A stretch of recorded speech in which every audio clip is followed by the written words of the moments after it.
Dear viewers, COP related part 2 video নিয়ে আমি হাজির হয়ে গেলাম। আমি বেলা ১টার দিকে সিওপির জন্য এপ্লাই করেছিলাম। সেটা আমি আমার ভিডিওর ১ম অংশে দেখিয়েছি, যেটা পার্ট 1 ভিডিও। আর এই 2nd ভিডিওতে আমি আপনাদেরকে দেখাবো কিভাবে অ্যাসেসমেন্ট কমপ্লিট হওয়ার পরে বাকি কাজগুলো আপনারা করবেন। তো আমি ক্রোমে চলে যাচ্ছি অ্যাজ ইউজুয়াল। ক্রোমে গিয়ে আমি ওয়েবসাইটে চলে যাব। ওয়েবসাইটে গিয়ে আমার আবার লগইন করতে হবে। তো আমি যেহেতু অলরেডি একবার লগইন করে নিয়েছিলাম, এইজন্য আমার আর লগইন করার প্রয়োজন নাই। অলরেডি এই যে দেখতে পাচ্ছেন যে এখানে লগড ইন অ্যাজ আমার সিরিসি নাম্বার দেখাচ্ছে।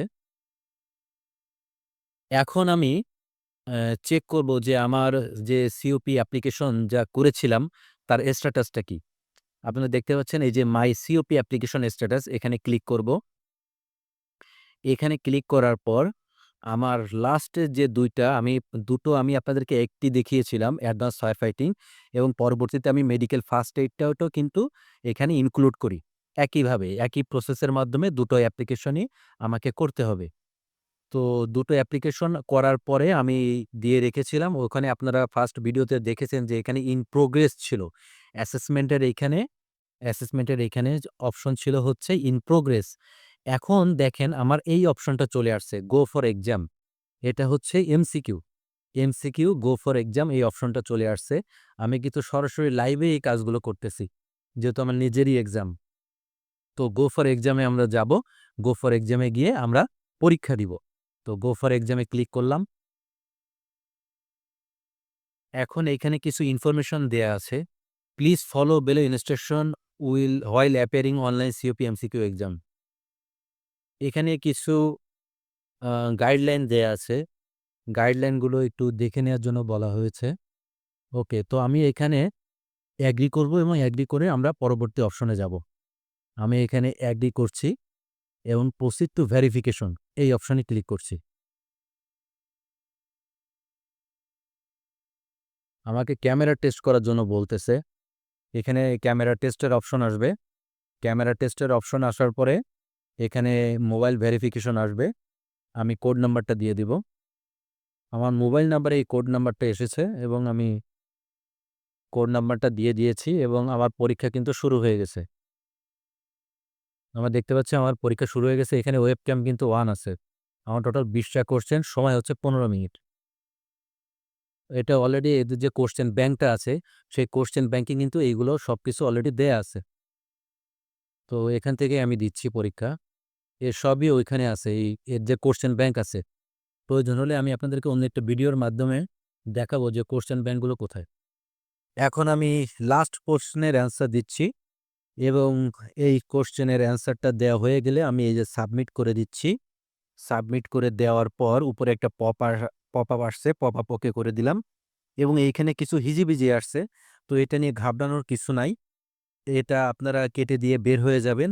বের হয়ে গিয়ে আবার নতুন করে লগইন করলে দেখতে পাবেন যে অলরেডি পাস হয়ে গেছে। দেখতেই পাচ্ছেন এই যে আমার অ্যাডভান্স ফায়ার ফাইটিং এর এই যে এমসিকিউ, এটা কিন্তু পাস দেখাচ্ছে এবং আমাকে নতুন আরেকটা অপশন আসছে, গেট অ্যাপয়েন্টমেন্ট। এখন আমাকে ওরালের জন্য অ্যাপয়েন্টমেন্ট নেয়ার জন্য বলতেছে। এই যে ওরাল এই অপশনে ওরালের অ্যাপয়েন্টমেন্ট নেয়ার জন্য আমার অপশন চলে আসছে। এখন আমি মেডিকেল ফার্স্ট এইড এর এটার জন্য এক্সাম দিব এবং তারপর আমি ২ টার ওরাল একসাথে নিব। তো আমি এটাতে ক্লিক করছি। এটাতে ক্লিক করার পর সেম ভাবে এখানে টিক মার্ক দিয়ে এইখানে ওকে করে দিচ্ছি। এইখানে ওকে করে দেওয়ার পরে আবার মোবাইলে আপনার ওটিপি আসবে এবং এদিকে ওয়েবক্যাম অন হবে। সেই ওটিপিটা এখানে দিয়ে দিব। ওটিপিটা এখানে দিয়ে দেওয়ার পরে আমরা নেক্সট স্টেপে যাব। আমি ওটিপির জন্য ওয়েট করছি। এই যে দেখেন ওটিপি আসার পরে এক্সাম শুরু হয়ে গেছে। এক্সাম শেষ করে ফেললাম। আমি জাস্ট ফরওয়ার্ড করে দিয়েছি এবং এটা দেখেন এই মুহূর্তে আমার দুটোই অলরেডি পাস হয়ে গেছে। দুটোই অলরেডি পাস হয়ে গেছে আমার। এখন আমি চলে যাব আমার অ্যাপয়েন্টমেন্ট নেয়ার জন্য, ওরালের অ্যাপয়েন্টমেন্ট নেয়ার জন্য।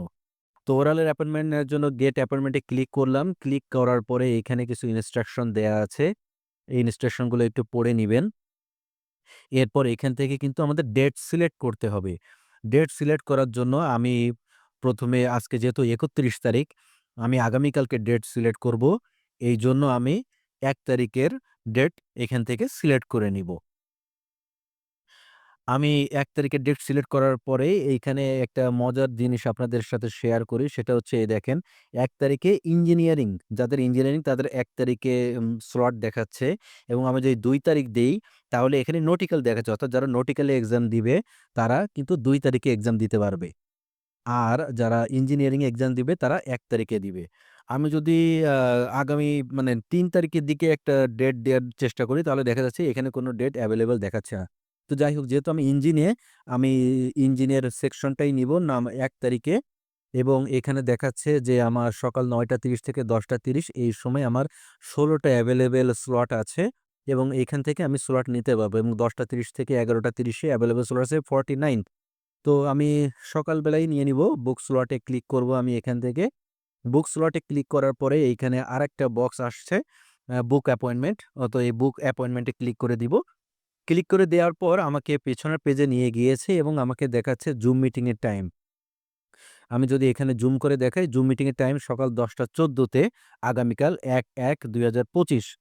একইভাবে আমি মেডিকেল ফার্স্ট এইড এর জন্য অ্যাপয়েন্টমেন্ট নিয়ে নিব। আমি আবার গেটে অ্যাপয়েন্টমেন্টে ক্লিক করলাম এবং এখান থেকে ডেট দিলাম সেই আগামীকালকেই ১ তারিখ এবং এখান থেকে স্লট ওই সকালবেলার স্লটে নিলাম।